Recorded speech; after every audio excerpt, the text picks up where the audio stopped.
אוקיי, אז התחלנו.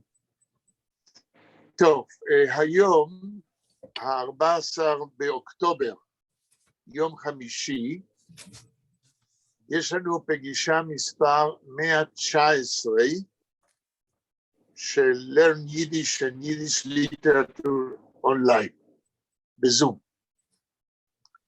משום שהעברנו באופן קבוע את הפגישה השנייה בשבוע, מיום רביעי ליום חמישי, יש אנשים שלא יכלו היום להיות נוכחים, וכדי לא לקטוע את הרצף של הדיונים שלנו על חיים גרדה ועדותו על סופרי יידיש בברית המועצות, אנחנו היום נקדיש מין סקירה כללית על נושא אחר,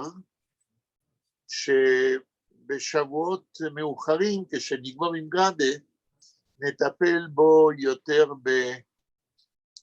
בפרטנות, והיום נדבר באופן כללי על מה שאני חושב שזהו החלק הכי חשוב של ספרות יידיש במאה ה-20, וזאת הספרות ביידיש ובעברית שנכתבה תחת שלטון הנאצים בגטאות ובמחנות. אנחנו נדבר על התופעה באופן כללי, מכיוון שעל התופעה הזאת לא מדברים ולא מלמדים, לא באוניברסיטה, עד כמה שאני יודע, בוודאי לא בבתי הספר התיכון בארץ. ומה יותר חשוב כמשקל שכנגד לאותה קלישאה משנות ה-50 וה-60, שיהודים הלכו למותם כצאן לטבח תחת שלטון הנאצים, מה יותר משקל שכנגד מאשר לדבר על הספרות שנכתבה בגטאות ובמחנות על ידי מחברים וסופרים ידועים גם, אשר הגיבו לרדיפות הנאצים בזמן אמת. אני פעם טענתי, נדמה לי שגם לפניכם, שכאשר עשו את משפטי נירנברג של כוחות המערב שניצחו את היטלר, והעמידו למשפט את הנאצים במלחמת העולם השנייה, הפרוטוקולים של משפטי נירנברג, מיד אחרי מלחמת העולם השנייה, תופסים כ-40 כרכים בדפוס על מדפי הספריות. אני טוען שאפשר בקלות, לא עושים את זה, אבל אפשר לעשות את זה. בקלות אפשר להעמיד על מדפי הספריות 40 כרכים של הספרות היפה שיהודים כתבו בגטאות ובמחנות. ולצערנו עברו כבר כל כך הרבה שנים אחרי השואה, ואף אחד לא לקח על עצמו משימה לאומית, מדעית, אקדמית ותרבותית כזו. לכן, אני חושב שהיום אנחנו יכולים להרשות לעצמנו להזכיר לפחות בסקירה כללית את תופעת הכתיבה תחת שלטון הנאצים ביידיש ובעברית. הכתיבה הייתה יותר רחבה, גם בפולנית וגם בגרמנית, על ידי יהודים. אבל אני אדבר על מה שאני מכיר מבפנים, וזוהי הכתיבה ביידיש ובעברית, בגטאות ובמחנות, על פי כתבי יד שניצלו מהתקופה ההיא. עד שבסוף שנות ה-70, פרופסור שמרוק הציע לי לכתוב דוקטורט על ספרות יידיש ועברית תחת שלטון הנאצי, עד סוף שנות ה-70, אף אחד לא ניסה לגשת לתופעה של הכתיבה מזווית כזאת. היה בלבול, כל דבר שסופר ניצול פרסם אחרי מלחמה, נחשב לתגובה יהודית לנאצים, ואם לאותן יצירות היה תאריך מתקופת המלחמה, אז בלי לבדוק, רשמו את זה על חשבון התגובה היהודית האותנטית בזמן אמת. דבר שהוכח כלא נכון. מכיוון שתאריכים שסופרים ניצולים כישעיהו שפיגל מגטו לודז, או אברהם סוצקבר מגטו וילנה, שאחרי המלחמה פרסמו ספרים עם שירים וטקסטים שכאילו כתבו אותם תחת שלטון הנאצי ושמו תאריכים מזמן המלחמה, הוכח שאי אפשר לסמוך על זה. על מה אי אפשר לסמוך? על התאריכים או על עוד דברים? אי אפשר לסמוך על התאריכים מכיוון שהמשמעות של התאריכים האלה שהופיעו בדפוס אחרי המלחמה, תאריכים מזמן המלחמה, פירושם הוא לעתים שהשירים האלה אומנם נכתבו בזמן המלחמה, אבל על פי הזיכרון אחר מלחמה. מבחינה מתודית, אי אפשר להתייחס לטקסטים האלה כאילו נכתבו בזמן המלחמה. עכשיו, אני בדוקטורט שלי הוכחתי שהבעיה הראשונית, כאשר באים לכתוב על התגובה היהודית האקטיבית בספרות ביידיש ובעברית לשלטון הנאצי,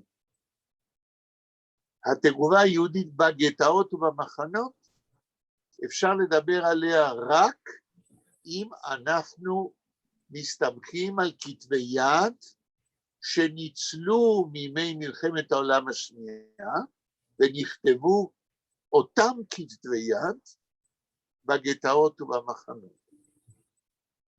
אין ספק שברגע שאני שמתי לעצמי משימה לכתוב מחקר כזה רק על סמך כתבי יד כאלה, אותנטיים, אני הקשיתי על עצמי קושי רב. את הקושי הזה אף אחד לא העמיס על עצמו קודם. ואפילו אחרי שפרסמתי מאמרים, ואפילו את הדוקטורט, והסברתי את החומרה המתודולוגית הזאת, בלי להגיד שמות, הותקפתי על ידי קולגים, שאמרו, מה פתאום, כן, מה זה מוסיף לך? זאת אומרת, לא היה דיון איתי על הערך המתודולוגי של לכתוב על התגובה היהודית בזמן אמת, רק על פי כתבי יד אותנטיים מהתקופה. עשיתי את זה. איך עשיתי את זה? עוד מעט אני אסביר. אבל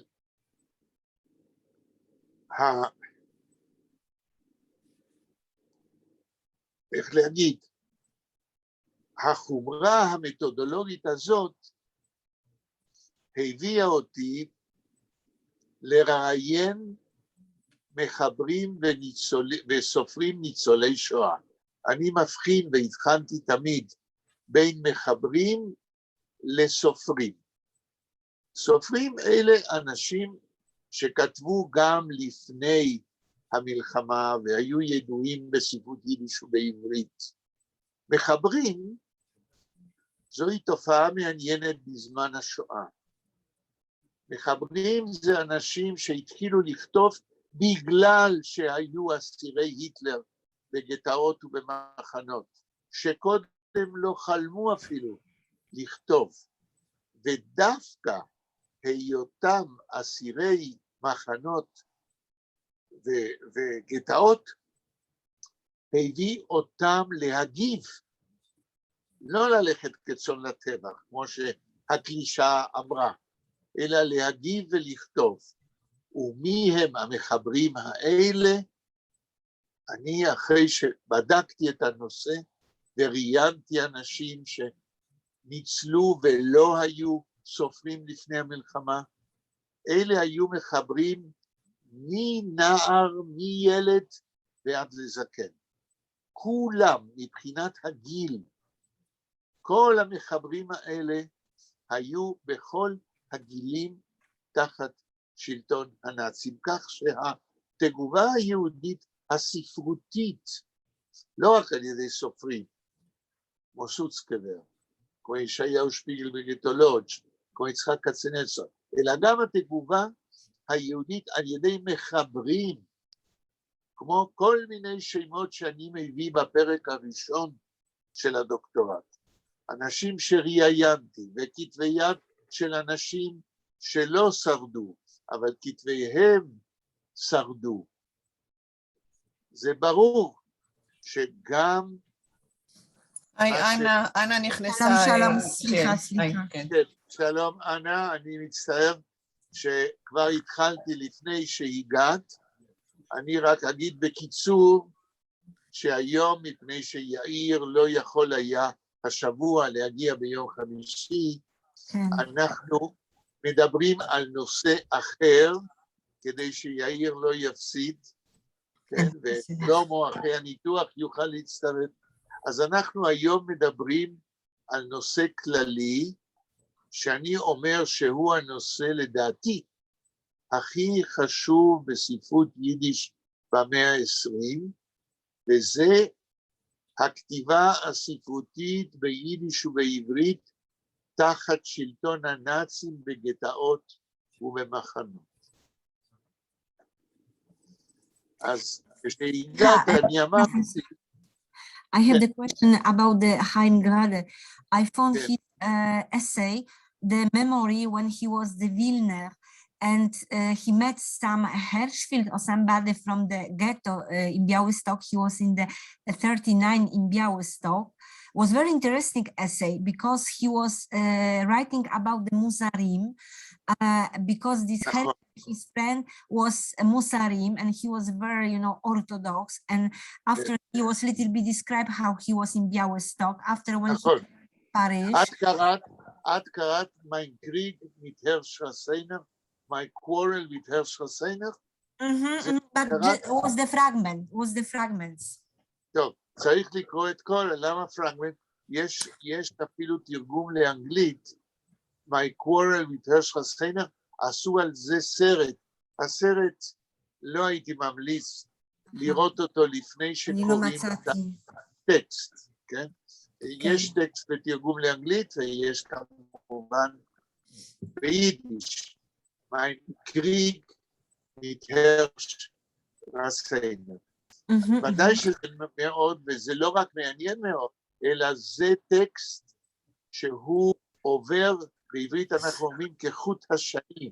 זה טקסט שמוזכר כל הזמן בדוקטורט של דוקטור חנה שטרר על הפרוזה של חיים גראדה. Very interesting, very interesting. אוקיי, אני חוזר לנושא של היום.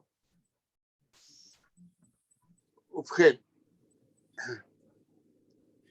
מה שרציתי להגיד לבלה ב17:45 ולא אמרתי, הוא שאחרי שגמרתי להכין אינדקס, מפתח של שמות ועניינים לדוקטורט שלי על ספרות יידיש ועברית שנכתבה תחת שלטון הנאצים. אני שוקל, ואני אעשה את זה, להדפיס מהדורה מורחבת של הדוקטורט בצורת ספר, עם מפתח השמות בפנים. הדוקטורט הוא 720 עמוד, עוד 200 עמוד של מפתח, זה משהו כמו 920, ספר של 920 עמודים. אבל המפתח הזה, האינדקס הזה, כאשר הספר יופיע עם האינדקס, יהיה קל מאוד להסתכל באינדקס ולדעת על מה כתוב בספר.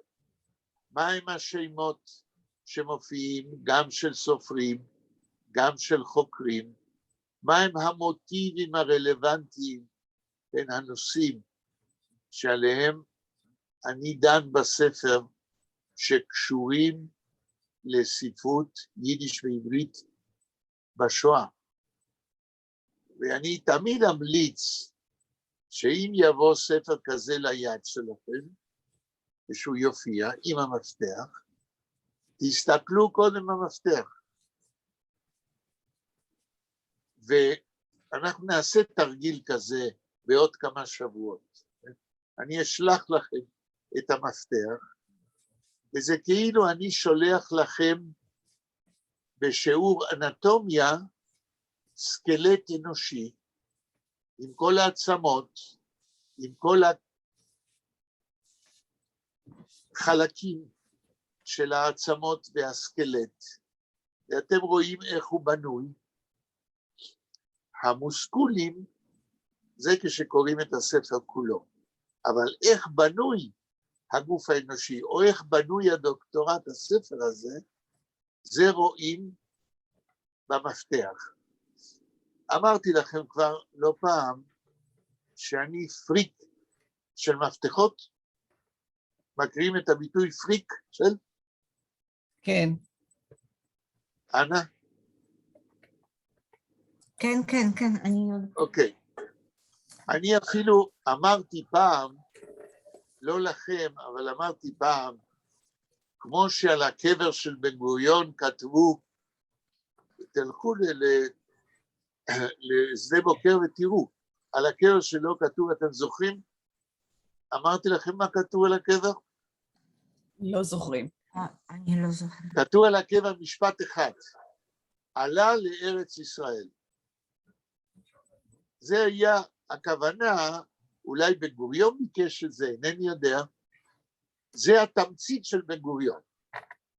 אז אני חשבתי, מה אני אכתוב או אבקש שיכתבו על הקבר שלי? אני אמרתי, יכתבו יחיאל שיינטוך, אינדקסולוג. מה זאת אומרת אינדקסולוג? אחד שכותב מפתחות, אינדקסים לספרים. למה זה חשוב? זה נראה בעוד כמה שבועות, כשנבדוק מה אפשר ללמוד על ספר של 720 עמוד, על ידי זה שמסתכלים רנדומלית על אינדקס של 100 עמודים, או 120 או 200 עמודים. אני חושב שבלה תבין אותי, אם אני אגיד שאינדקס, וסליחה על האסוציאציות הפראיות שלי, איך אומרים פראיות באנגלית? ויילד. Wild associations of mind, כן? אני אומר שמפתח שמות עשוי טוב בתוך ספר, זה כמו בכימיה, כאשר בכימיה אנחנו לומדים על הרכב החומר, איך בלה אומרים, אני לא יודע, כשאני למדתי כימיה לפני הרבה שנים, הקשרים של אלמנטים כימיים אלה עם אלה קראנו להם ולנסיות. יש לזה ביטוי בעברית? ערכיות. ערכיו, מעניין. זה קשור לוולנסיה, כן? שזה לערך, כן? value, כן, value. כן, כן. אז בתוך מפתח, ברגע שאתם מסתכלים עליו, באופן גרפי, כתמונה, מה אתם רואים? אתם רואים שם של מישהו שיש לו 5 הפניות של עמודים.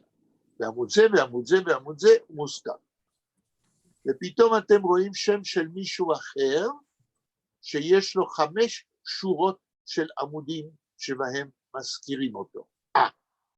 הוא יותר חשוב. ואז אתם מסתכלים על המפתח הלאה, ואתם רואים, זה מפתח שמות ונושאים. אתם רואים נושא, יש לו רק עמוד אחד, הפניה אחת. אבל אתם רואים נושא אחר, כמו למשל, כבר אמרתי לכם פעם, המילה אילם, inexpressibility, חוסר יכולת לבטא מה שאתה מרגיש כשאתה אסיר בגטו או במחנה. ואתה רואה אילם, inexpressibility, 5 שורות של עמודים. זה מעניין, זה מרכזי במחקר על ספרות יידיש ועברית בשואה. זאת אומרת, אתם מסתכלים על המפתח, עוד לא קראתם את הספר בכלל, אבל אתם מקבלים מושג איזה שמות וערכים יותר מופיעים, ואלה פחות. ואז אנחנו נכנסים לתחום של הכימיה. סליחה על האסוציאציה. כל אחד מכם יש לו יותר ופחות אסוציאציות עם ספרות יידיש ועברית ועם השואה. כל אחד יראה באינדקס שם או מוטיב שמעניין אותו יותר לראות מה נאמר עליו בתוך הספר. אנא תראה את השם ורשה. היא תראה 7 שורות. תגיד, זה מעניין אותי. מה כתוב בתוך הספר הזה על ורשה? והיא תראה ורשה לבד, והיא גם תראה במפתח ורשה תחת הכיבוש והגטו. אז יש ורשה לפני המלחמה, ויש ורשה מזה. אז היא תרצה לראות. בלה אולי תימשך על ידי ערך אחר. כן? לא יודע. זה את תדעי ושתסתכלי.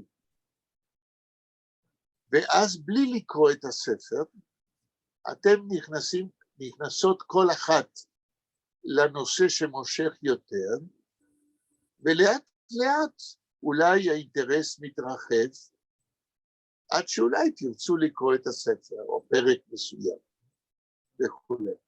עכשיו, ברגע שספר כזה עם מפתח כזה, לא קיים בשוק, והוא לא קיים בשוק, גם לא קיים הנושא של ספרות יידיש ועברית, שנכתבה תחת שלטון הנאצים, כי לא נכתב שום ספר כזה. רק הדוקטורט שלי. אז אני אומר, הספר שלי הוא הספר הכי חשוב בחקר ספרות יידיש ועברית בשואה, כמו שאני החוקר הכי חשוב בין מוכרי מלפפונים בשוק מחנה יהודה. כי הם לא כתבו ספרים כאלה.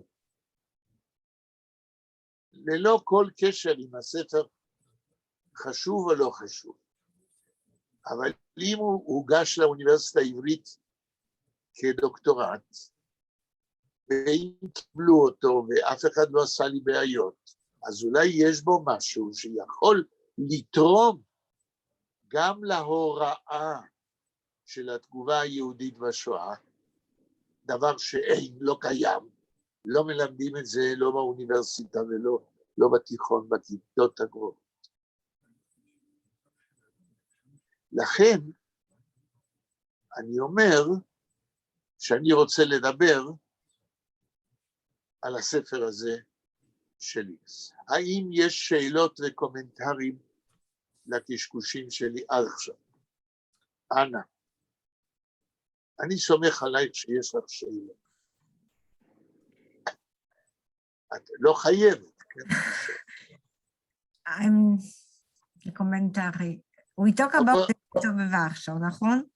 רגע, אני אשאל אותך שאלה כזאת.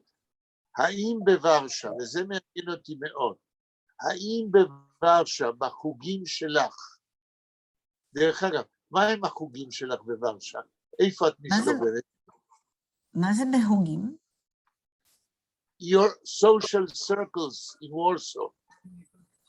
כן, מה?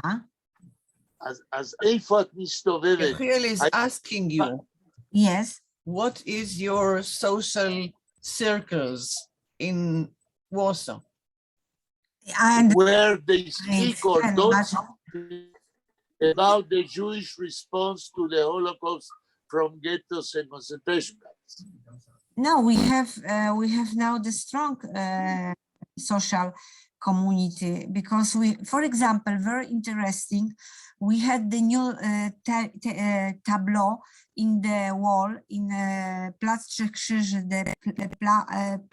of the three crows, where was the papirosiarze. There was the boys, Jewish. מוכרי הסיגריות.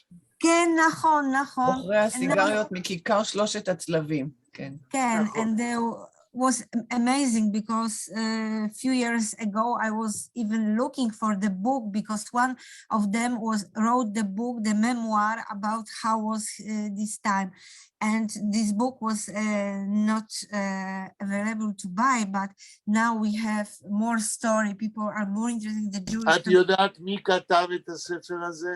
I forgot the name. Was one of this guy of this boy. There was the Sefer, but he's in Israel. He was, he survived and he was, I think he wrote in Israel this book.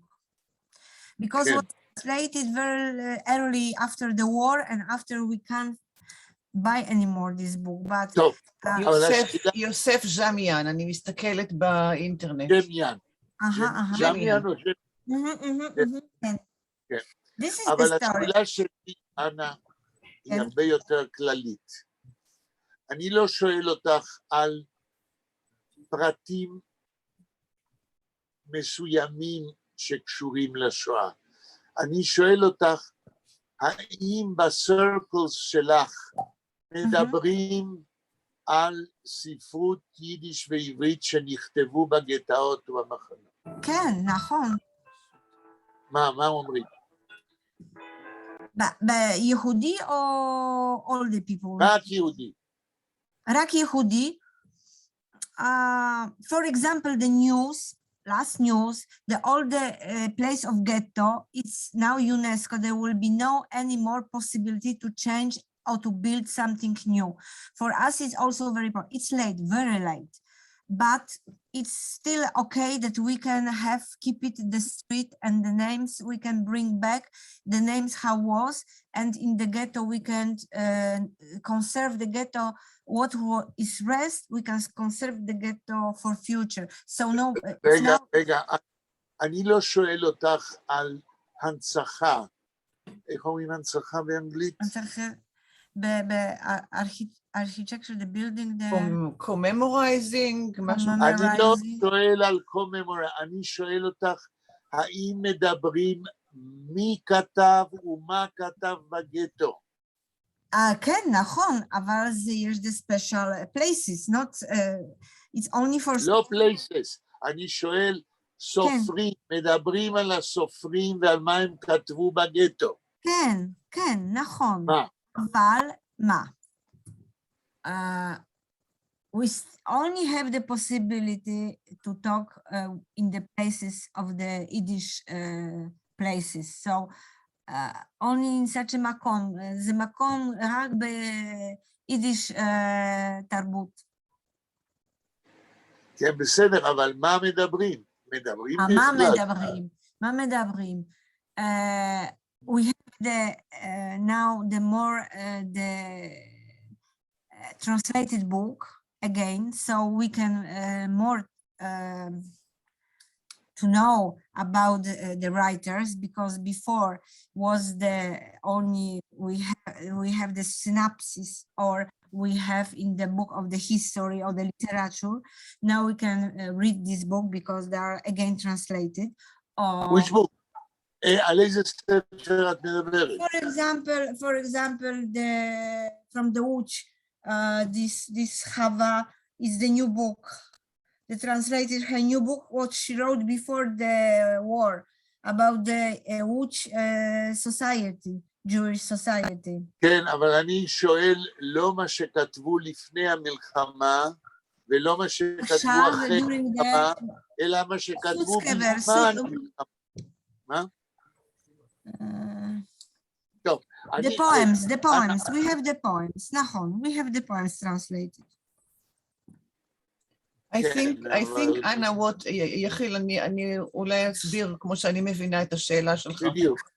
I think what Yechiel is asking is when you meet with your friends, like Jewish friends, naturally, do you talk about those, about the subject of Jewish writings in Yiddish or Hebrew that were written in ghettos during the Holocaust? כן. אני הבנתי. זה ככה, יחיאל, הבנתי נכון? כן, נכון. אבל אני חושבת שרק מדברים מתי יש חדש ספר. אוקיי, אני מבין... Printed the new book and it's the editor and we can, in the moment we talk, we have also in the special places, but not anymore. אני מסכם את מה שאמרת עד עכשיו, שזה בדיוק מה שהמצב, לפי מה שאת אומרת, זה בדיוק המצב שהיה קיים עד, בעצם גם קיים היום, אבל היה קיים עד 1979. ובפולין הוא קיים עד היום. והמצב הוא כזה, השוק, האימפקט של השואה בפולין היום, היה, כך אני מבין, היה כל כך חזק, שעד היום בפולין, כל ספר שמופיע של ספרות של סופר, לא חשוב אם הוא כתב לפני המלחמה או אחרי המלחמה על פולין, כל ספר הוא חדשות, הוא דבר שמדברים עליו. לדעתי, ותתקנו אותי אם אני טועה, בפולין עוד לא הגיעו להבדיל בין ספרות יידיש ועברית, שנכתב בכלל, לפני, בזמן, אחר, לבין ספרות שנכתבה בגטאות ובמחנות. הכל קשור לשואה ולכיליון ולהשמדת יהודי מזרח אירופה. בתודעה בפולין עדיין לא מפרידים בין טקסטים שנכתבו לפני המלחמה, אחרי המלחמה, בזמן המלחמה. הכל עדיין זה ספרות שואה. האם אני צודק, אנה? כן, יש the moda, like for the singer. We have the moda. Okay. Not looking for somebody important, but just for the moda. אוקיי. בלה, מה לדעתך המצב אצלנו בארץ? רגע, השאלות שלי הן לא סתם, אני אחר כך אסכם ואגיד משהו. כן. כן, תראה, האמת היא שעד עכשיו, או עד שבעצם אתה העלית את הנושא הזה פה ושם במפגשים שלנו, אני לא נתתי ממש את דעתי על השאלה הזאת, ועל המשמעות שלה, כי המשמעות היא בעצם, א', עניין של עדות, כן? זו עדות ראשונית, ודבר שני, זה באמת העניין של תגובה, כי מה יכלו יהודים לעשות כאשר הם נמצאים תחת שלטון כל כך קשוח ודורסני, והנה הם עשו, כן, הם לא יכלו, למרות שהיו מרידות, כן, היה מרד גטו ורשה, והיה במינסק איזשהו, היו מרידות, אבל מאבק נגד השלטון הנאצי, כמו שהתבטא בכתיבה, אני חושבת שלא היה. וזה משהו, אתה יודע, אנחנו, הישראלים, מאוד אוהבים את המרד בכוח, את ההתארגנות המלחמתית, אבל לנושא של הדברים שנכתבו כתגובה, אנחנו לא כל כך מתייחסים. ובמיוחד אם הם ביידיש. זה needless to say, אפילו לא צריך להגיד, כן. אז צריך להדגיש, כי זה על הסיבות גם. כן. כן, אז זהו. אז עכשיו שאיכשהו הגענו לאיזה common denominator, אני רוצה להגיד לכם שיש לי התלבטות, ואני פונה אליכם שתעזרו לי להחליט. תראו, התחלתי להגיד את זה קודם, אבל לא סיימתי. אם אני מפרסם מהדורה מורחבת עם מפתח, כמו שאמרנו קודם, אני מרגיש שאם אני אתן לספר את אותה כותרת אקדמית פורמלית, ספרות יידיש ועברית תחת שלטון הנאצי,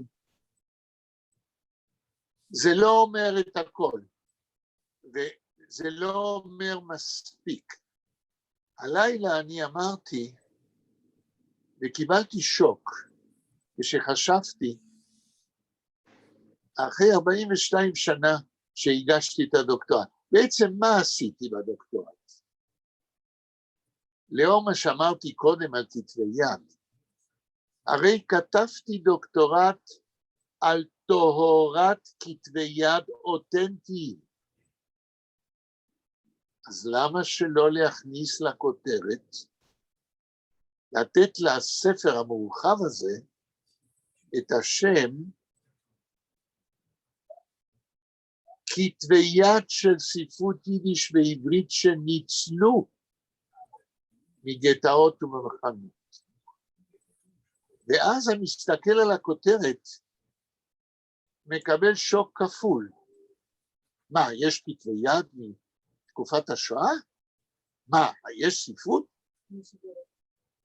ואז מבחינה זאת, אני מרגיש שאף על פי שאני אשנה את השם, אני כאילו מפרסם מהדורה מורחבת של אותו דבר עם שם אחר, האפקט הרטורי אולי יעזור שאדם ירים את הספר כדי לחשוב אם כדאי לו לקרוא או לקנות. מה אתם אומרים? כן, בלה. אני חושבת רגע. אנה. כן. I'm always in the late understanding, so I will wait what Bella will say. Okay. Okay. I tell you in the meantime. Because always I am somebody who is not understanding well. I tell you in the meantime, what I am thinking is when I will publish soon the enlarged version of my book about Yiddish and Hebrew literature from ghettos and concentration camps, maybe I should change the name of the book, which will have now an index, and maybe I can call it Yiddish and Hebrew manuscripts rescued from the Holocaust. Manuscripts of Yiddish and Hebrew literature. I think it's better. May be more effective. Huh? Yes, because the ghetto, people will think only from the ghetto, but the Holocaust is the name who is opened the doors for many things, more than ghetto, in my opinion. כן, אבל השאלה שלי...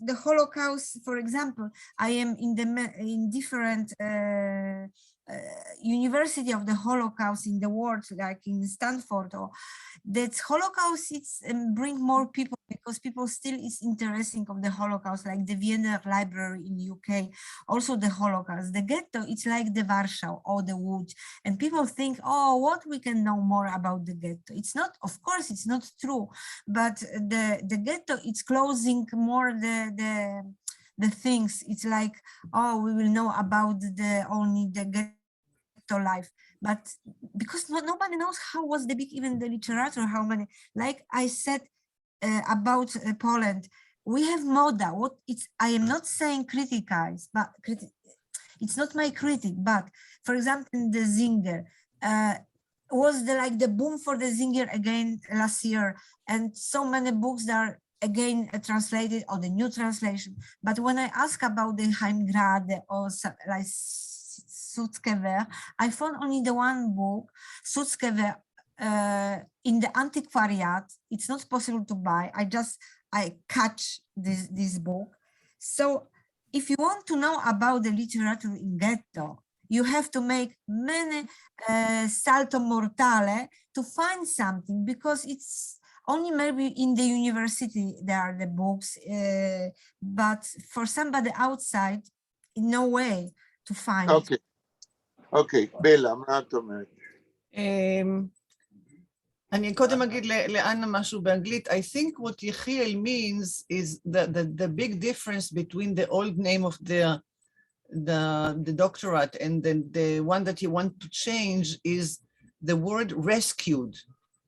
A manuscript that were rescued from ghettos and in the Holocaust, because the word rescue is stimulating. It's היא יוצרת עניין, היא יוצרת משיכה, כי יש בה משהו קצת הרפתקני, לא יודעת אם הרפתקני זה המונח הנכון. חדשות סנסציוניות. משהו יותר סנסציוני, כן, כן, כן. אני חושבת שזה רעיון טוב, כן. זה רעיון טוב. זה קשה לי, כי אני לא אוהב to fool people. I don't fool the people, אבל לעשות מניפולציה של הקורא. אבל המניפולציה אני עושה אותה עם האמת, אז מותר לי. כן? זה מתנגד, זה נגד המצפון האקדמי שלי. כן? כן? כן, אבל גם יש הבדל בין דוקטורט שהגשת לפני 42 שנה ובין ספר. אבל זה אותו דבר. כן, אבל בכל זאת, אנשים כותבים ספר, נניח על המחקר שלהם של הדוקטורט, השם של הספר הוא שם אחר, הוא לא השם של הדוקטורט. כן, זה נכון. ומה עוד שיש מפתח שלא היה בדוקטורט, והוא קובע למעשה את הגישה לכל ה-720 עמוד. טוב, אתם מעודדים אותי ואני אמשיך לחשוב על השם המדויק של העניין. עכשיו אנחנו ניגשים לעניין עצמו. מה יש בספר שלי, בדוקטורט הזה שיופיע כספר, שמחדש ועוזר לקורא של ימינו להיכנס לעולם שעד היום לא מלמדים אותו, לא חוקרים אותו, ולא יודעים עליו. תראו, 720 העמודים האלה מורכבים מארבע פוקוסים מרכזיים. העמודים הראשונים של הספר עוסק בתופעה, the phenomenon of writing in ghettos and concentration camps. מחקר על האם אנשים כתבו תחת שלטון הנאצי. זוהי שאלה פשוטה, שאם את שואלת, את תופסת 10 אנשים ברחוב, בכל מקום בעולם, 10 יהודים, נגיד, בירושלים, בתל אביב, בוורסו, אנא, תתפסי, מחר, תלכי, תתפסי 10 אנשים, אל תתני להם לזוז, ותגידי, האם כתבו בגטאות ומחנות או לא? כן. וההנחה שלי שיגידו לך, מה פתאום, רצחו אותם, איך הם יכלו לכתוב? או מה פתאום, אפילו לפני שרצחו אותם, היו רעבים, איך הם יכלו בכלל לכתוב? הם קיצו אוכל, לא היה להם זמן לכתוב. או שיגידו, מה, השתגעת? כתבו? איפה היה להם מחברת לכתוב? איפה היה להם לחשוב בכלל על הדבר הזה? אתה השתגעת לשאול שאלה כזאת? זה יענו לך, לדעתי. אותו דבר כמעט בארץ. אם בלה תצא לרחוב עם אזיקים, תתפוס 10 אנשים רנדומלית, תשים להם אזיקים, לא תיתן להם לזוז. כתבו בגטאות ומחנות, כן או לא? זה ייקח כמה דקות, זה אפילו, ואז תשחררי אותם מן האזיקים. מה את חושבת, בלה, הם יענו לך? אין לי לא מושג. ברוח התשובה. הם יענו לי, לא שלי אין מושג, הם יענו לי, אין לי מושג. נכון, עוד יותר גרוע. הם אפילו לא יגידו לא.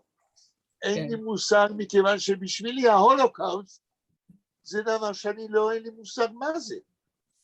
יש טקסים ביד ושם, ובזה נגמר ההולוקאוסט בשבילי.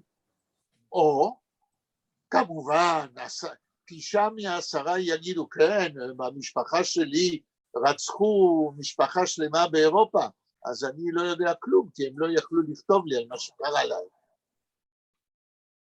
את הרבה יותר קיצונית אפילו מבלה, וממני, כן? אז אם זה נכון מה שאנחנו אומרים, אנחנו בברוך גדול. איך מדינת ישראל והעם היהודי בכללותו, 70 וכמה שנים אחרי השואה, לא יודע בעצם כלום על מה שיהודים עשו. הם יודעים מה שהגרמנים עשו להם. וכל מה שיודעים זה שיהודים הלכו כצאן לטבח? שאלה מעניינת. טוב, אז ניגש לספר הזה. אמרתי, 100 העמודים הראשונים, דיון מה הייתה התופעה של כתיבה תחת שלטון הנאצים במחנות ובגטאות. אני ראיינתי הרבה ניצולי שואה על השאלה הזאת, וסיכמתי בפרק הראשון הזה גם מה שהם, יש תיעוד בעל פה, הקלטתי את הרעיונות, הם נתנו לי כתבי יד שהביאו איתם, במידה והיו כאלה, והיו שהביאו כתבי יד שכתבו שם, והם סיפרו לי מה שהם סיפרו לי. אז קודם כל, הפרק הראשון של הספר הזה, אומר לקורא מה הייתה התופעה הזאת. ואני לא אכנס, אני רק אגיד בכמה משפטים. אני הגעתי למסקנה שמילדים ועד לזקנים כולם כתבו. לא דווקא סופרים, אלא מחברים. המון אנשים ירגישו שכל מה שהם יכולים לעשות כדי להגיב זה לרשום את המחשבות למשפחה, לעם היהודי אחרי המלחמה, אם הם לא יישארו בחיים. והם כתבו כתגובה. זו הייתה תגובה שאסור לזלזל בה. נשק לא היה להם, העט היה הנשק שלהם. והספר שלי, הדוקטורט הזה, כיום הוא כבר לא הדוקטורט היחיד. הדוקטורט של מרים טרים עוסק בדיוק במה שהמחברים האלה כתבו. הרי השם של הדוקטורט שלה זה ספרות שירה, שירים שכתבו עמך, ככה היא משתמשת במילה. זאת אומרת, היא עברה על מאות ויותר, על יותר מ1,000 כתבי יד ששרדו, של אנשים פשוטים שלא היו סופרים. והדוקטורט שלה, חייבים לפרסם אותו, אני מקווה שהיא תעשה את זה בקרוב. זאת אומרת, יש לנו כבר 2 מחקרים, אחד, מה שאני דן בו בספר שלי, בעיקר על 3 סופרים, על יצחק כצנלסון בכתביו, על פי כתבי יד, משם, צוצקבר, על פי כתבי יד, משם, וישעיהו שפיגל, מגטו לודג' על פי כתבי יד, שהוא נתן לי, וגם סוצקבר נתן לי בכתבי היד האלה. אז יש הספר שלי שיופיע עם המפתח, ויש הדוקטורט של מרים טרים, שהיא משלימה את מה שאני אומר בפרק הראשון, שכולם כתבו. ועל זה כותבת מרים טרים, על פי כתבי יד אותנטיים מהשואה. אז יש לנו כאן 2 מחקרים, שעדיין הם לא נגישים. איך אומרים נגישים? הקהל עוד לא יכול לראות אותם, א', כי עדיין אני לא הכנסתי מפתח, ואני אעשה את זה בקרוב, ומרים טרים עוד לא פרסמה את הספר שלה, ואני אגיד לה, בפעם הראשונה שאני אדבר איתה, שהיא חייבת ברגע שהיא מפרסמת את הדוקטורט שלה, לשים מפתח שמות ועניינים. בלי זה, הספר הוא לא שמיש, אי אפשר להשתמש בו. כי גם אם אדם יקרא את כל הדוקטורט שלה, הוא לא יזכור כלום. בשירים זה קצת אחרת, אבל לכתוב אינדקס, לא? תראי, אפשר תמיד להתאים. קודם כל, מרים מסתמכת על מחקרים, על הרקע ההיסטורי של השואה. אוקיי. זה דבר אחד. ובשירים אפשר להתאים מוטיבים של השירים, כן? לתוך מפתח. זאת אומרת, מפתח שמות ונושאים, אפשר לעשות את זה גם עם שירים. נכון שזה צריך לאבד שיטה מיוחדת, אבל זה לא בשמיים. כן. ואז כאשר 2 ספרים כאלה מופיעים עם מפתח מפורט של שמות ועניינים, הספרים האלה הופכים לספרי עיון, consultation books, שכל ספרייה בעולם תשמח שזה יהיה אצלה. לשתי מטרות, להמשך המחקר, שהרי חוקרים יוכלו להיעזר במפתחות האלה מאוד, ולהוראה, גם באוניברסיטאות, וגם אולי ברמה של כיתות גבוהות של התיכון. אנחנו מאוד רחוקים עדיין מהיכולת להעביר לדורות הבאים את פרי המחקר המועט שנעשה בתחום הזה. עוד לא התחלנו אפילו.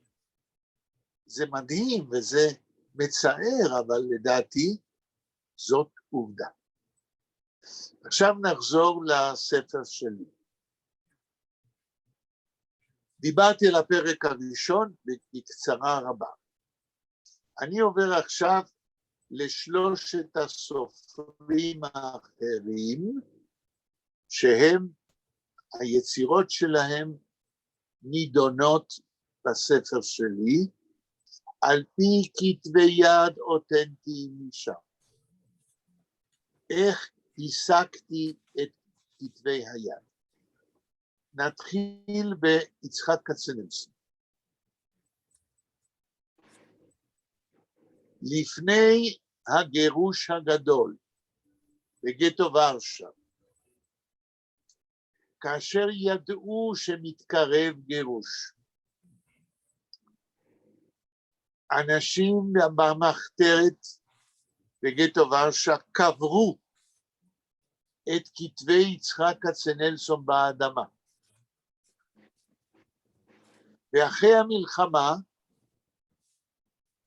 חפרו ומצאו 2 חלקים מתוך 3 של ארכיון רינגלבלום, ובתוכם היו כתבי כצנלסון.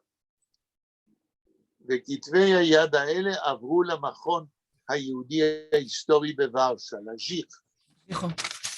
ומשם אנחנו קיבלנו אותם בארץ בבית לוחמי הגטאות, ומבית לוחמי הגטאות אני קיבלתי אותם ביחד עם כתבי יד של כצנלסון שהיו בבית לוחמי הגטאות.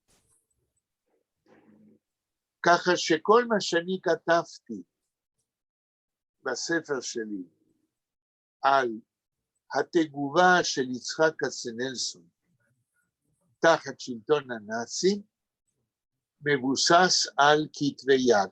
ובמפתח שעשיתי, שגמרתי עכשיו, של שמות ועניינים, יש המון קטגוריות שכתוב, יצחק כצנלסון כתבי יד.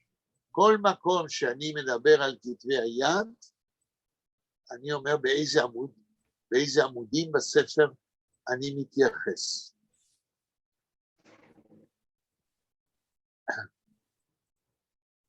ואפשר להגיד שלגבי יצירתו הספרותית של כצנלסון, השירים שהוא כתב, המחזות שהוא כתב,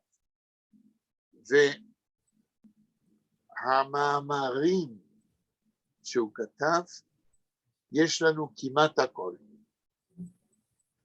יש לנו כ-45 יצירות של יצחק כצנלסון בגטו ורשה ובמחנה ויטל.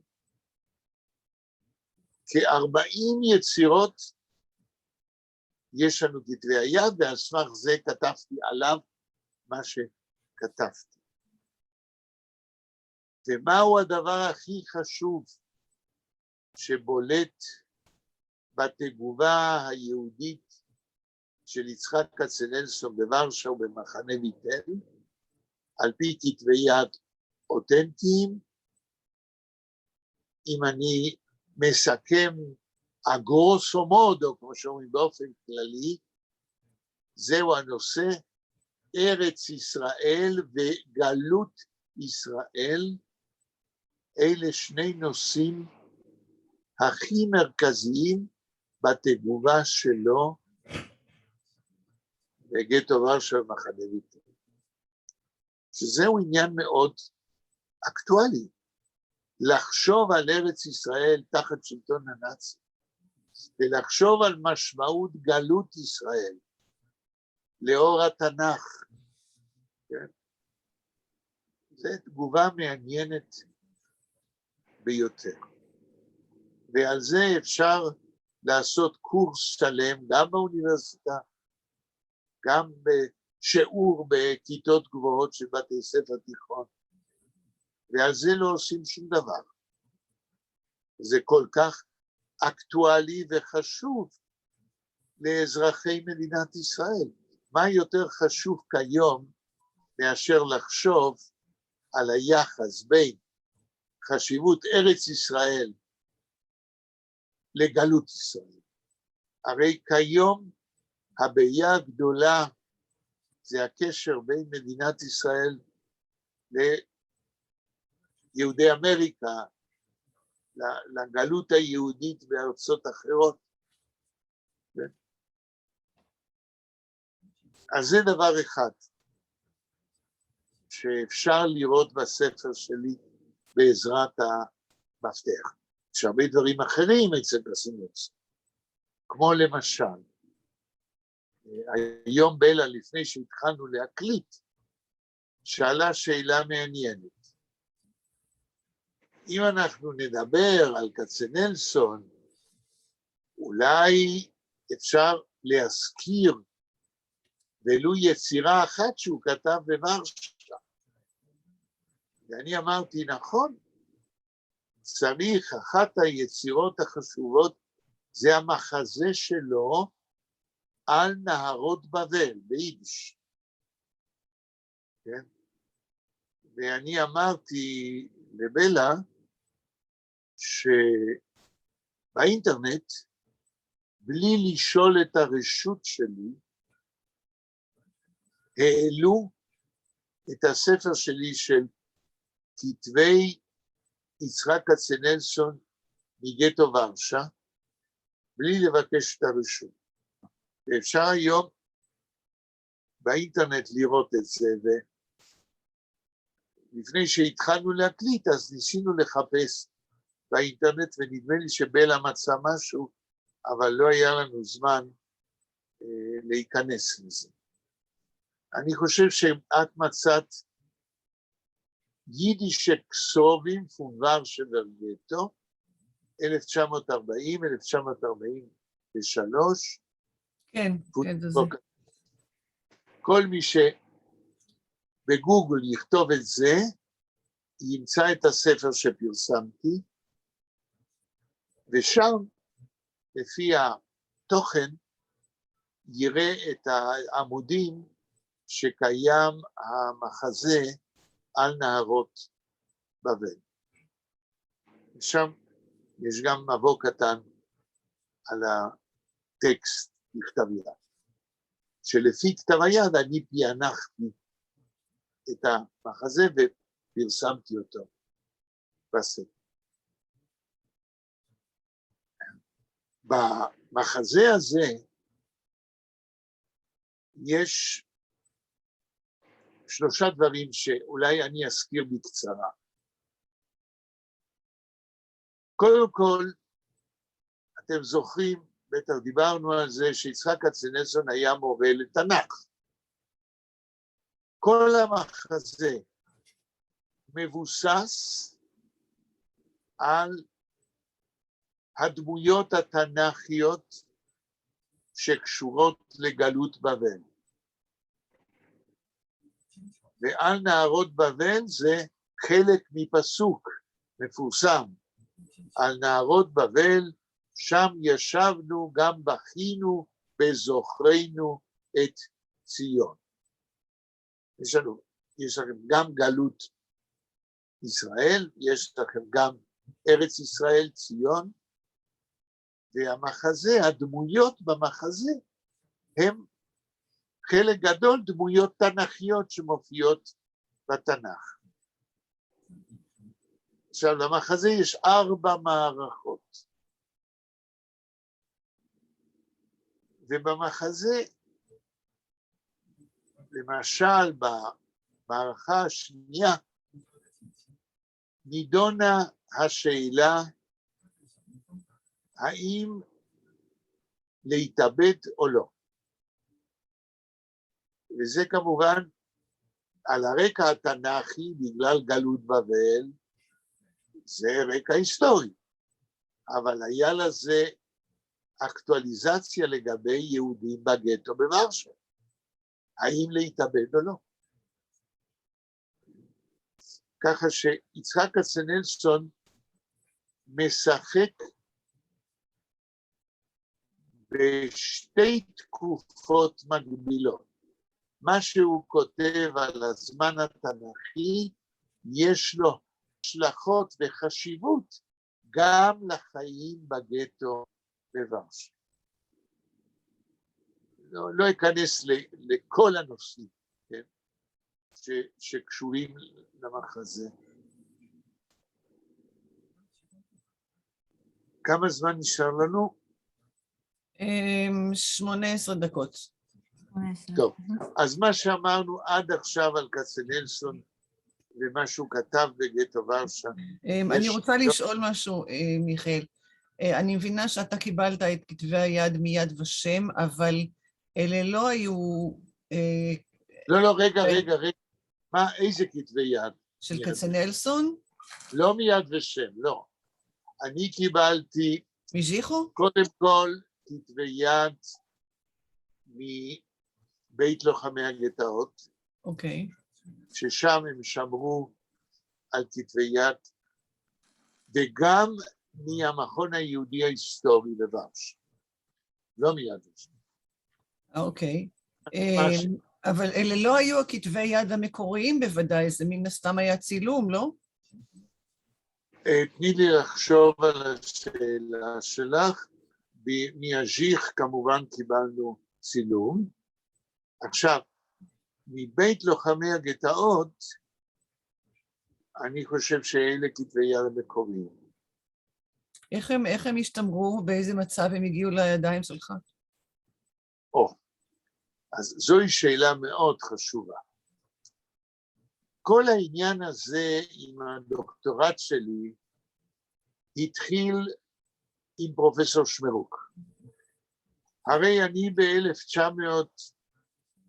מתי זה היה? ב-1971, כשהתחלתי לחשוב, גמרתי את ה-MA ביהדות זמננו, כי אז עוד לא היה MA בספרות יידיש. ואז פרופסור שמרוק הציע לי לכתוב דוקטורט על ספרות יידיש בעברית שנכתבו בגטאות ובחנות. ולמה הוא הציע לי את זה? מכיוון שהוא אישית היה חבר של יצחק צוקרמן, שהוא גם היה איש ורשה, והכיר את מנהל בית לוחמי הגטאות, צבי שנר, ולא רק הכיר וידע, אלא שב-1965, 6 שנים לפני שהוא דיבר איתי על דוקטורט, פרופסור שמרוק ארגן, וסיפרתי לכם על זה נדמה לי, הוא ארגן נסיעה של סטודנטים מהאוניברסיטה העברית, סטודנטים מספרות יידיש, אז זה היה רק BA, מהיסטוריה של עם ישראל, ונסענו ליום עיון לבית לוחמי הגטאות, ב-1965. ובאותם שנים, אולי ב-64, לא הרבה לפני, פרופסור שמרוק ישב עם חבריו, יצחק צוקרמן וצבי שנר, מסביב לכוסיות סליבוביץ', כן, ומשקה חריף אחר. הוא ישב שעות וימים, והם ניסו לפענח את כתבי היד של יצחק כצנלסון, שחלקם היו במצב גרוע ביותר. והניסיון הזה התבטא בפרסום בדי גולדנה קייט ב-65. נדמה לי שזה היה של הנערות בבל, והם היו מודעים לזה שכתבי יצחק כצנלסון שיש בבית לוחמי הגטאות צריכים פענוח נוסף. ועל רקע זה שב-68, 1968, פרופסור שמרוק היה הראשון, אולי בעולם ובאוניברסיטה העברית בטוח, שהתחיל לתת חצי קורס על ספרות יידיש מגטאות ומחנות, אבל לא היה שום ידע על זה. אז מה הוא עשה? בסמסטר השני הוא התחיל לדבר על שירי עם, כן, על מרדכי גבירתי, כן, על זברנט, ולימד אותנו שבכלל זה לא נכתב בזמן השואה, והביא את כל ההוכחות, כן? וזה היה ניסיון ראשוני לדבר על נושא שעד אז אף אחד לא חקר, ואף אחד לא ירצה עליו. ואז הוא כנראה חשב שאני מועמד מתאים לכתוב על זה דוקטורט. הוא ידע על היכולת שלי יותר ממה שאני ידעתי, לי היה ניסיון מסוים ביד ושם, כאשר ביחד עם דוקטור יוסף קרמש, מתי זה היה? נראה לי ב-1967, אני פענחתי את היומן של הנער מגטו וילנה, יצחק רודשבסקי, בן 14-15. היה לו יומן מעניין ביותר, כתוב ביידיש, ואני פענחתי אותו, ואז הוא הופיע לא במקור, אלא בתרגום לאנגלית, כן? ואולי שמי הלך לפניי מבחינה זאת של פענוח כתבי יד. הסיכום זה פרופסור שוויג יום אחד אומר לי, אתה רוצה לכתוב דוקטורט, תכתוב על ספרות יידיש מגטאות ומחנות. והוא ישב איתי, והוא הכניס אותי לנושא. כי הוא היה זה שהכיר כבר הרבה יותר ממני, במה זה כרוך. הרי הוא גם היה קרוב של סוצקבר. דרך אשתו, פרופסור שמרוק, היה קרוב של סוצקבר. אשתו הייתה סוג של בת דודה של סוצקבר, אז הוא ידע על כתבי היד של סוצקבר. והוא גם הכיר את ישעיהו שפיגל, כן, שאני זוכר שהיה מבקש ממני, כשהתחלתי את הדוקטורט, שמרוק היה מבקש שאפנה לישעיהו שפיגל, שישלח לו, שייתן לו כתבת מגטו לודג' סמך גרש ספלד, זה היה כתבת ספרותי, איפה ששפיגל פרסם, כן? זאת אומרת, אני הגעתי למדריך לדוקטורט, שמצד אחד ידע על מה הוא מדבר, ידע מה הם הקשיים, והכי חשוב, במשך הדוקטורט נתן לי לעשות מה שרציתי. לא הפריע לי, לא רדף אותי, לא אמר לי מה לעשות, שמח עליי, ומבחינה זאת היה לי מזל גדול. מכיוון שבהתחלת הדוקטורט הוא ישב איתי והכניס אותי לתחום. כן? מה זאת אומרת הכניס לתחום? הסביר לי את הבעיות המתודיות ואת הסופרים שבאים בחשבון, שאלה היו סופרים שהוא הכיר, ניצולי שואה, ומחשובי סופרי יידיש לפני השואה ובזמן השואה וגם אחרי השואה.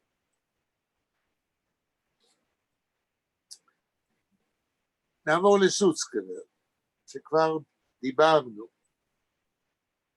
ברגע שהחלטתי, בעצה אחת עם פרופסור שמרוק, ואני קיבלתי את זה ברצון, מבחינה מתודית, אני הסכמתי שלכתוב דוקטורט על התגובה היהודית האותנטית לנאצים, שלא על כתבי יד, זה דבר טיפשי. זה דבר לא אקדמי, זה דבר לא מדעי, זה בזבוז זמן. מבחינת כתבי יד של יצחק כצנלסון הייתי מסודר.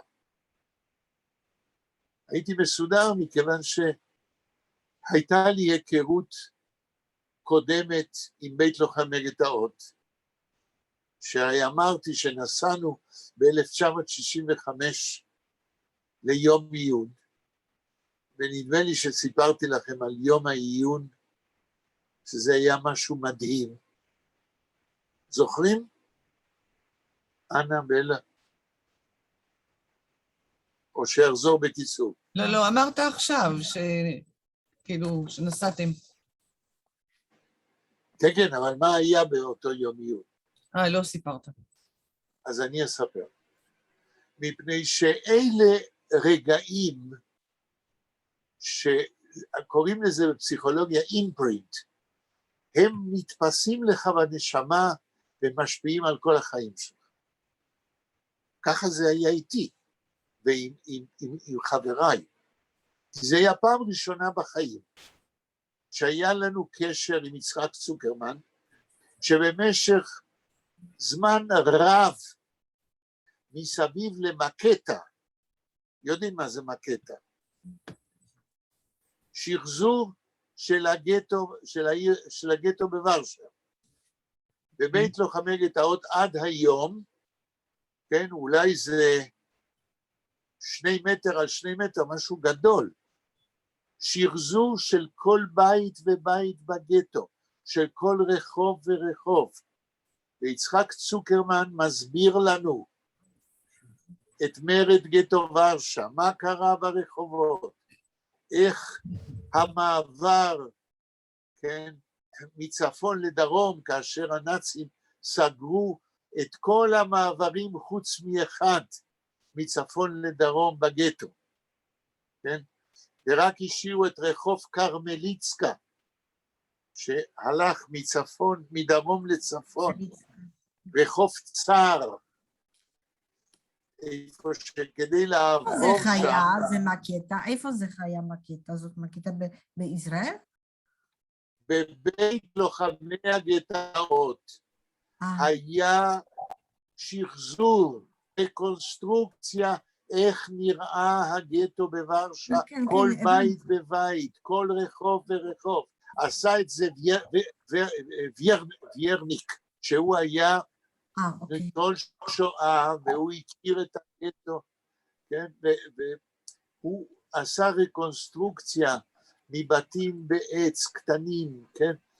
אז זה פעם ראשונה בחיים, כן? שראינו את זה כמו בקולנוע, וצוקרמן הסביר לנו, והיו לנו הרצאות על השואה, ובסיכום היום, בסביבות 4-5 בערב, התחלנו בבוקר, מוקדם, בסביבות 10 או 9, בסיכום היום, צבי שנר, המנהל הכללי של בית לוחמי גטאות, כשכולנו היינו איזה, לא יודע, 30 איש, עומדים, והוא מסכם את יום העיון והוא אומר ככה, אני מקווה, אתם סטודנטים באוניברסיטה, שמישהו מכם בעתיד ירצה להוציא את כתבי יצחק כצנלסון בדפוס, את כולם במהדורה מיוחדת, כן? ואני עומד שם ולא ידעתי שאני אעשה את זה, אבל אותה פגישה ב-1965 השפיעה על כך שכשהתחלתי את הדוקטורט ב-71, כצנלסון וכתבי היד שלו זה היה הדבר הראשון שעליו חשבתי, נעבור לסוצקרר. אני בא לסוצקרר לראיין אותו על הכתיבה שלו בגטו וילנה, בשביל הדוקטורט. ואז פרסמתי את הרעיון הזה באקדמיה אדו. אתם יכולים לראות, זה 22 עמודים, רעיון מעניין ביותר. והוא כותב, הוא אומר לי, בהקלטה שפיינחתי והעליתי באקדמיה אדו, למה הוא כתב, ומה הכתיבה הזאת עשתה לו כדי להישאר בחיים. כן? והוא נתן לי כתבי יד שהוא הציל מן הגטו בווילנה, שהחזיק בתיק של פרגמין, של קלף, שהוא עמיד למים, והביא אותו עד לירושלים. והוא נתן לי את כתבי היד בתנאי שאני אחזיר לי אותם אחרי שאני אצלם אותם. צילמתי אותם והחזרתי לו. וכתבתי 200 עמודים על סמך כתבי היד מגטו וילנה.